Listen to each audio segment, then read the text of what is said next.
ayos kahit tapos na ang Valentine's Day. Nako po, umaapaw pa rin ang kilig dito sa All Out Sundays! Tama! Dahil oras na para maghanap ng mga pusong in perfect harmony. Yun o, damhin ang kilig ng unang titig. At ang pagsasanib ng dalawang tinig.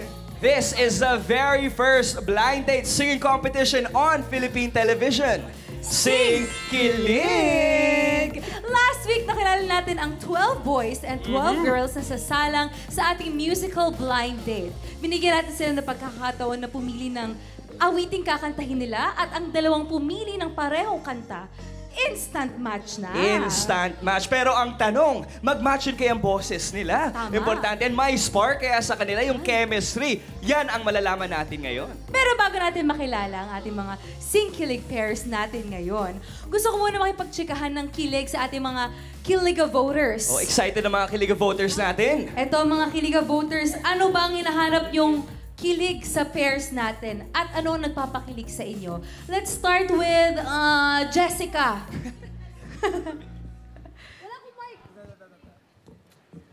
Ang hinahanap ko, Hindi yung para sa'yo, Hindi yung para sa'yo. Yung sa kanila. Parang Para sa ako ang kanila. maghahanap. Pero yung kilig, syempre, pati yung dapat swak din yung boses talaga nila. Kapag nagtitiga na sila, parang, okay, this is it. Ay! This is it, Pansy. Tama ba? Sagot ko. Ikaw.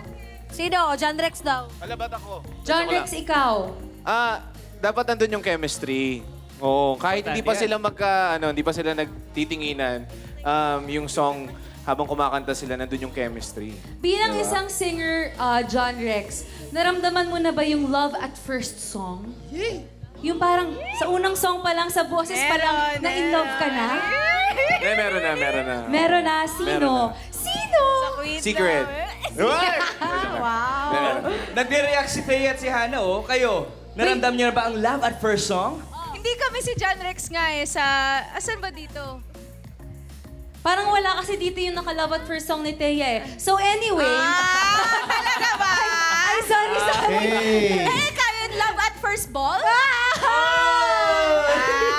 Nice one! Nice one! Raver! Back to you. Oh, okay, Raver. Raver! Raver, opa Okay, na, to the save me. rescue! Opa, save me. Ano yan? Naramdaman mo na ba yung love at first song? Siyempre. Yung tipong nasa, alam mo yung, may parang production number na nasa piano eh. Alam mo yun, tapos kumakanta mo. Tapos yung isa lang yung mic. Ganyan lang sila. Pero naramdaman ko siyempre, yung mahal ko sa buhay, magaling na singer eh. Oo. Isang word pa lang ng kanta niya, yun eh, kinikilig na ako. Yun na yun. Ituloy na natin to kasi baka mabalik na naman sa'yo eh. Oo nga.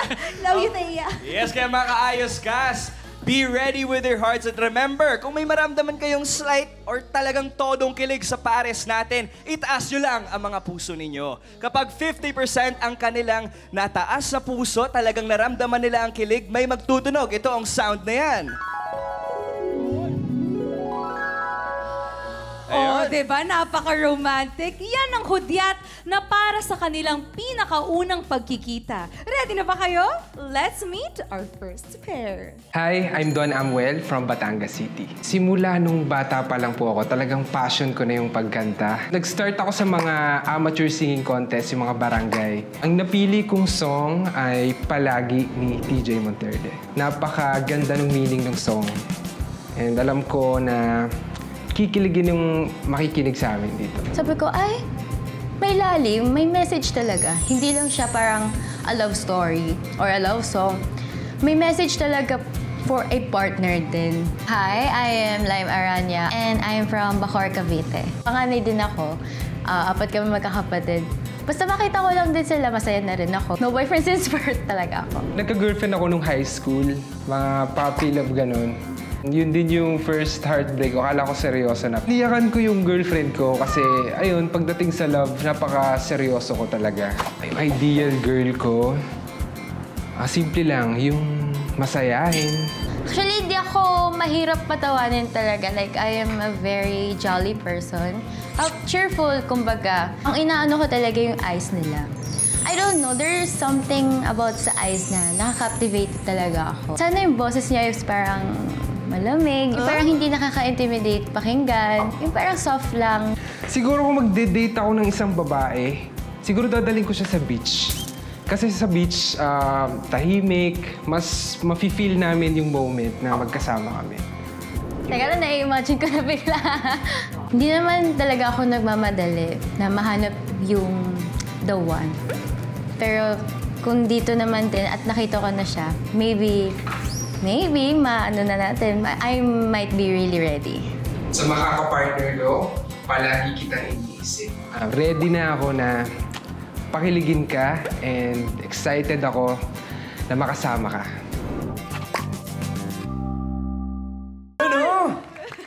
Wow! Our first pair! Match na Yes. agad! Oo. At nag-agree ang ating mga Kiliga voters. Hello! Please introduce yourselves to each other. My name is Don Amuel from Batangas City. And I am Lime from Bahor, Cavite. O dahil nakita na kayo, introduce yourselves to each other naman. Yes. Hi.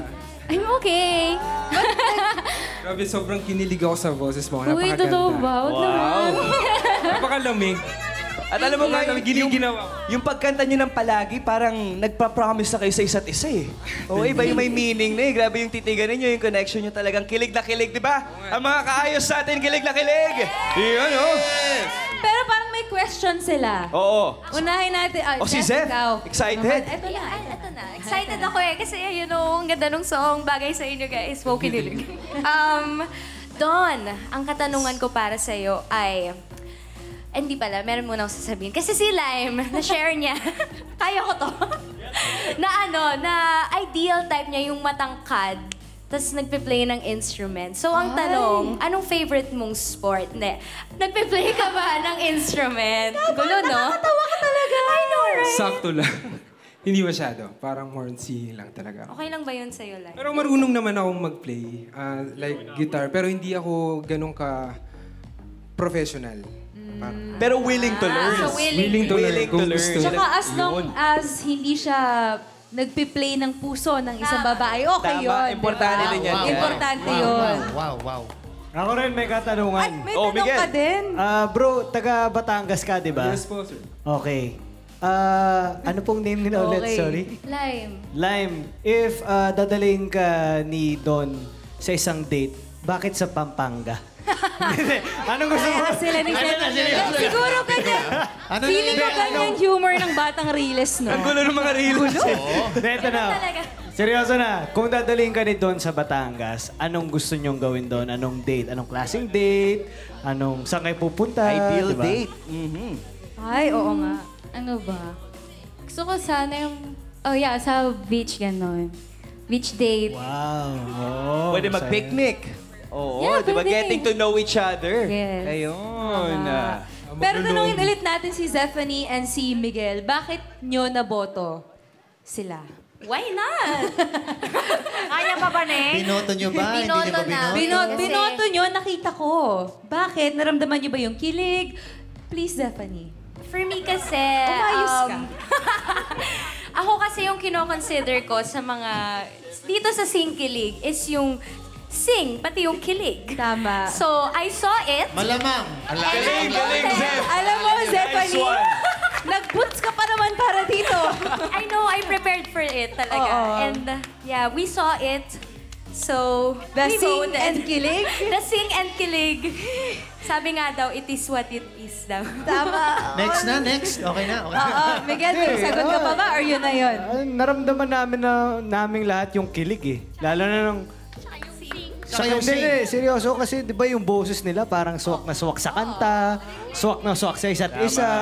Oo. Key off ata yung ginawa nyo kanina. Sound part, Miguel. Huwag na! Sample. Wag na. Okay na mga kaayos, 1 down, 2 pairs to go. Kaya ano naman kaya ang destiny ng next pair natin? We'll find out sa pagbabalik ng Sing Kilig. Dito lang yan sa All Out Sundays! Congratulations!